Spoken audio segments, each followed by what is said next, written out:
হে অমৃতের পুত্রগণ, শ্রবণ করো। তমসার পরপারে সেই আদিত্যবর্ণ মহন্ত পুরুষকে জানিয়া আমি মৃত্যুকে অতিক্রমণ করিয়াছি। তুমিও তাহাকে জানিয়া মৃত্যুকে অতিক্রমণ করো। এই জ্ঞান ব্যতীত মৃত্যুকে অতিক্রমণ করিবার আর অন্য পথ নাই। যুগে যুগে মহাপুরুষগণ তাদের জীব দুঃখ বিগলিত চিত্ত হইয়া জীবের অজ্ঞানতা দূরীকরণের জন্য এই অজ্ঞানতাই বন্ধন, পরন্তু জ্ঞান লাভই হইল মুক্তি। এই অজ্ঞানতাই জীবকে দুঃখ দুর্দশা পীড়িত দেখিয়াছে। তাহাদের প্রাণ কাঁদে, তাহাদের অশ্রু ভারাক্রান্ত হয়। বুদ্ধদেব রাজপুত্র ছিলেন। স্বীয় প্রাণের বিনিময়ে কতিপয় ছাক শিশুর প্রাণ রক্ষার জন্য সম্রাট বিশ্বম্বরের নিকট তাহার কত না আকুতি। ভগবান শঙ্করাচার্য পরম জ্ঞানী যোগ সিদ্ধ মহাপুরুষ। তাহার মস্তক পাইলে কাপালিকের মঙ্গল হইবে জানিয়া স্বীয় মস্তক দানের প্রতিশ্রুতি দিলেন। কত দূর পরমার্থ তার হৃদয়ে জাগিলে তবে মানুষ স্বীয় প্রাণ দান করিতে পারে। মহাপ্রভু তখন লব্ধ প্রতিষ্ঠিত। হরিনাম প্রচারের দ্বারা জীব জগৎকে উদ্ধার করিবার জন্য তাহার কত ব্যাকুলতা। যিশু জীবকে প্রেমের দ্বারা ভালোবাসিতে গিয়া ক্রুশবিদ্ধ হইলেন। ইহাও এক কম আশ্চর্য ব্যাপার নয়। এইরূপ প্রত্যেক মহাপুরুষের জীব সেবা দ্বারাই জীবকে উদ্ধার করিতে কত ব্যাকুলতা প্রদর্শন করিয়া গিয়াছেন। ধর্মের দেশ এই ভারত। যখনই ধর্মের গ্লানি হইয়াছে, যখনই অধর্মের চরম আকারে প্রকাশ পাইয়াছে, তখনই ধর্মের অবরুদ্ধ গতি উন্মুক্ত করিতে, ধর্মের অবরুদ্ধ গতি সাবলীন করিতে এই ভারতে কত যে অবতার সদ্গুরু মহাপুরুষগণ আবির্ভাব হইয়াছে, তাহারই অত্যা নেই। বুদ্ধদেব, শঙ্করাচার্য, রামানুজ, গৌরাঙ্গ মহাপ্রভু, কবির, নানক, তুলসীদাস, আধুনিককালে রামকৃষ্ণ পরমহংসদেব, স্বামী বিবেকানন্দ, তৈলঙ্গ স্বামী, স্বামী ভাস্করানন্দ, বিজয় কৃষ্ণ গোস্বামী প্রভৃতি মহাপুরুষগণ কেহ জ্ঞান পথে, কেহ ভক্তি পথে, কেহ বা কর্ম বা যোগ পথে সিদ্ধি লাভ করিয়া আদর্শ দৃষ্টান্ত স্থাপন করিয়া গিয়াছেন। তাদের জীব জগতের সেবা করিয়া তাহাদিগাকে অজ্ঞান অন্ধকার হইতে জ্ঞান লোকে আনিবার জন্য আপ্রাণ চেষ্টা করিয়া গিয়াছেন। অন্ন বস্ত্র দ্বারা যে সেবা, উহা বহিঃসেবা। একজন ক্ষুধার্ত ব্যক্তিকে অন্নদান করিতে স্থায়ীভাবে তাহার ক্ষুধা নিবারণ হয় না, সাময়িকভাবে অভাব দূর হয় মাত্র। আমি দেহ নই, আমি ইন্দ্রিয় নই, আমি মন নই, আমি জীব নই, আমি যে শিব, আমি যে ভগবান, আমিই যে ব্রহ্ম, আমিই যে স্বরাট, আমিই যে বিশ্বরাট, এই বোধ জাগাইয়া দেওয়াই হইল মহাপুরুষদিগের কার্য। এই বোধ, এই জ্ঞান দানই ব্রাহ্মণ্য ভাবে জীব সেবা। ইহা দ্বারাই জীবের অভাব, জীবের তাপদ্রয় চিরতরে বিনষ্ট হয়। প্রজ্বলিত প্রদীপ যেমন নির্বাপিত প্রদীপকে আপন দাহিকা শক্তি দ্বারা জ্বলন্ত করিয়া লয়, মহাপুরুষগণ তদ্রূপ জীব জগৎকে ভালোবাসিয়া তাহাদিগকে আপন করিয়া লইবার জন্য স্বীয় স্বরূপ জ্ঞান দান করেন। সদ্গুরু আমাদের ঠাকুর শ্রীমৎ স্বামী নিগমানন্দ সরস্বতী পরমহংসদেবও এইরূপ মহাপুরুষদিগের অন্যতম একজন। ভারতের অদ্বৈত গগনে স্বামী নিগমানন্দ সরস্বতী পরমহংসদেব এক অনুজ্জ্বল ভাস্কর জ্যোতিষ্ক স্বরূপ। সাংসারিক জীবনে তাহার নাম ছিল নলিনীকান্ত। তাহার পিতার নাম ছিল ভুবনমোহন চট্টোপাধ্যায়, মাতার নাম ছিল যোগেন্দ্র মোহিনী দেবী, ডাক নাম মানিক সুন্দরী দেবী। অধ্যাত্ম রাজ্যের প্রধান চারটি পথ, তন্ত্র, জ্ঞান, যোগ, প্রেম, আউল বাউল প্রভৃতি আনুষঙ্গিক মত পথ মাত্র 3 বৎসরের মতো অধিগত করিয়া তিনি এক অভিনব দৃষ্টান্ত স্থাপন করিয়া গিয়েছেন। বাল্যকালে তিনি পরলোক, পরকাল ইত্যাদিতে অবিশ্বাসী থাকলেও নীতিপরায়ণ ও সত্যানুসন্ধানসী ছিলেন। তিনি অন্যায় সহ্য করিতে পারিতেন না। ক্ষমতা থাকিতে অন্যায়কে প্রশ্রয় করা তো কাপুরুষের কার্য বলিয়া তিনি বিবেচনা করিতেন। নিম্নলিখিত ঘটনা দুটিতে ইহা বিশেষ রূপে প্রতিফলিত হয়। একদিন তিনি ভৈরব নদ হইতে স্নান করিয়া গৃহে প্রত্যাবর্তনকালে দেখিতে পাইলেন যে প্রতিবেশী পালেদের বাড়িতে এক অল্প বয়স্কা যুবতী বধূ তাহার বৃদ্ধা শাশুড়িকে বিষম প্রহার করিতেছেন। যুবতী বধূর সহিত যুদ্ধে অসমর্থা হইয়া বৃদ্ধ প্রহারের যন্ত্রণায় অস্থির হইয়া চিৎকার করিতেছে। নিকটে বহু লোক সমবেত হইয়া উহা দেখিতেছে, কিন্তু কেহ কিছু বলিতেছে না, তাহারা নীরব দর্শক মাত্র। তিনি এইরূপ অন্যায় অত্যাচার সহ্য করিতে না পারিয়া পাদুকা দ্বারা বধূটিকে প্রহার করিয়া শাশুড়িকে তাহার হস্ত হইতে মুক্ত করিলেন। অপর একদিন প্রাতঃকালে গ্রামে নিম্নবর্ণের একজন লোক প্রাণ ত্যাগ করে। গ্রামে তাহার কোনো স্বজাতি অথবা আত্মীয় না থাকায় ওই বাড়ির স্ত্রীলোকগণ মৃতদেহ দাহ করিতে অসমর্থ হইয়া গ্রামের উচ্চবর্ণের গৃহে গৃহে গমন করিয়া মৃতদেহ দাহকার্য সম্পন্ন করিবার নিমিত্তে কাতরভাবে অনুনয় বিনয় করতে লাগলেন। সমস্ত দিন মৃতদেহ পড়িয়া থাকা সত্ত্বেও কেহ দাহ করিতে অগ্রসর হইল না। ইহা দেখিয়া তিনি সন্ধ্যাকালে তাহার সমবয়স্ক বন্ধুগণ সহ উক্ত মৃতদেহ দাহ করিয়া স্বগৃহে প্রত্যাবর্তন করিলেন। তাহার 13 বর্ষ বয়সের কালে মাতা মানিক সুন্দরী দেবী রোগে পরলোক গমন করেন। 17 বর্ষ বয়স্ক্রমকালে 24 পরগনা জেলার অন্তর্গত হালিশহর নিবাসী শ্রীযুক্ত বৈদ্যনাথ মুখোপাধ্যায়ের মহাশয়ের একমাত্র 11 বর্ষীয় কন্যা সুধাংশুবালার সহিত তাহার বিবাহ হয়। ইহার পর তিনি ঢাকায় ওভারসিয়ারি পড়েন। শেষ পরীক্ষার ফল বাহির হইবার পূর্বে তিনি দিনাজপুর জেলা বোর্ডে চাকরি পাইলেন। সেই স্থানে অল্প কিছুকাল চাকরি করিবার পর কলিকাতার জানবাজারে জমিদারির মধ্যে পরিদর্শন নিযুক্ত হইলেন। এই সময় তাহার মোটেই ধর্মভাব ছিল না। ভগবান বা পরলোক তাহার আদৌ বিশ্বাস ছিল না। তার ধারণা ছিল যে মানুষ মরিলে সব ফুরাইয়া যায়, জন্মান্তর কবির কল্পনা মাত্র। সুতরাং ভগবত ধারণার কোনো প্রয়োজন নেই। তপ জপ পূজা অর্চনা সময়ের অপব্যবহার মাত্র। কিন্তু তাহার প্রাণে সর্বদা একটা অনুসন্ধান বৃত্তি জাগ্রত ছিল। সেই সত্যানুসন্ধান পরবর্তীকালে তাহার জীবনে চরম উন্নতি আনয়ন করিয়াছে। মানুষ যখন স্বীয় অবস্থায় সন্তুষ্ট থাকিতে পারে না, দিন দরিদ্র কুটিরবাসী হইতে আরম্ভ করিয়া রাজাধিরাজ পর্যন্ত সকলেই অভাব দূরে ভোগ করিয়াতেছে, কেহই এই অভাব এই দুঃখ ভোগ হইতে নিষ্কৃতি পাইতেছে না।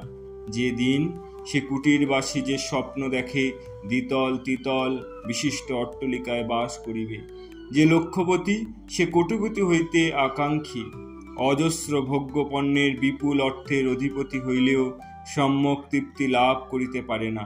এই অতৃপ্তি, এই হাহাকারে উৎস কোথায়? কেন এই অতৃপ্তি? কেন এই হাহাকার? মানব মাত্রই ব্রহ্ম হইতে বিচ্ছিন্ন হইয়াছে বলিয়া এই অতৃপ্তির দাবানলে ভুগিতেছে। মহত্তর বৃহত্তর জীবন লাভের যে প্রেরণা, যাহা প্রত্যেক মানুষের অন্তরে সুপ্ত রইয়াছে, ওই প্রেরণাই তাহাকে ওই দিকে অগ্রসর করিয়া দেন। মানুষের মধ্যে ব্রহ্মবীজ নিহিত আছে, তাই অসীমের পিপাসা তাহাকে অবিরত তৃষিত করিয়া তোলে। স্বীয় চিত্ত ও ধী স্থির ক্ষুদ্র জীবন অত্যন্ত অসীমের সহিত বৃহৎ জ্যোতির সহিত একাকৃত হইতে প্রিয়াসী। মানুষ ক্ষুদ্র নয়, কেবলমাত্র সৃষ্টিধারার সহিত নামিয়া আসিয়াছে বলিয়া, কেবল নিজেকে ব্রহ্ম হইতে বিচ্ছিন্ন করিয়াছে বলিয়া মানুষ ক্ষুদ্র। সেই জন্য জীবের শত সহস্র অপূর্ণতার মাঝেও মানুষ পূর্ণত্বের মহিমা, ভূমার ঐশ্বর্য কখনোই বিস্তৃত হইতে পারে না।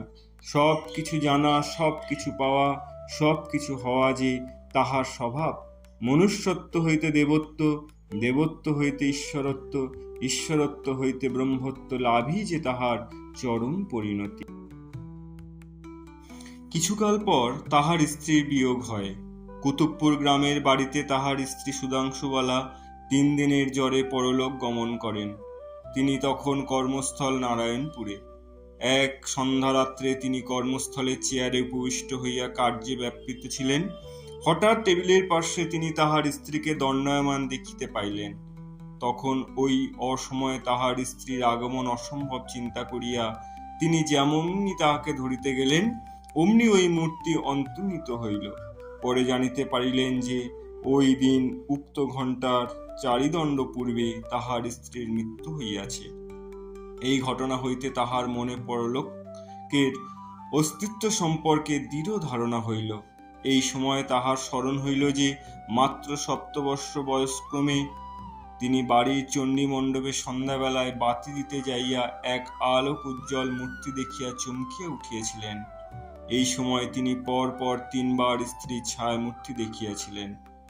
এই সময় হইতে পরলোক তত্ত্ব সম্পর্কে জ্ঞান অর্জনের নিমিত্তে তিনি থিওসফিক্যাল সোসাইটিতে যাতায়াত আরম্ভ করেন। ছায়ামূর্তি যখন দেখা যায় তখন সে নিশ্চয়ই আছে, তাহাকে অবশ্যই পাওয়া যাইবে। এই বিশ্বাসে তিনি থিওসফিক্যাল সোসাইটিতে যাতায়াত আরম্ভ করেন।